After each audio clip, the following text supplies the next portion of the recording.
It's really common for dyslexic mistakes to come in pairs or even almost like groups, like a family gathering. And it turns out there's actually a really good cognitive explanation for why this happens. So let's say that I was reading something out loud to a large group of people and I made a dyslexic mistake. Like I absolutely butchered the pronunciation of something or I misread something.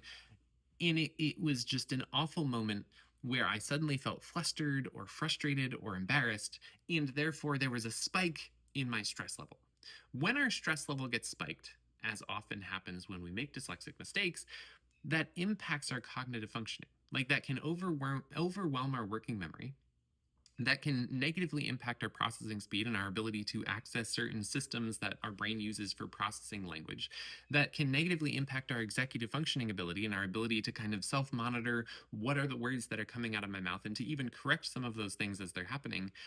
And it also just kind of splits our focus because then instead of just focusing on what I'm reading and trying to read it correctly, I'm also half focusing on like, oh no, am I going to make a mistake? Like, what are people going to think? What's going to happen next?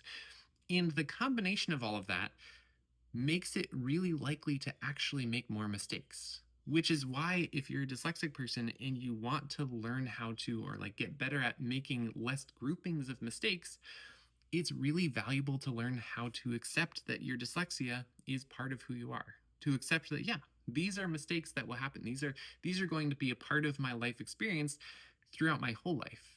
And the more you accept that, the easier it is to actually not get as stressed about them, to not have as strong a reaction, which actually makes you less likely to make more mistakes when they happen because they happen and you're like, oh yeah, it just happened. That's fine. I'm not too flustered, not embarrassed by it. We're good. The stress level stays consistent and I'm less likely to knock over all the dominoes.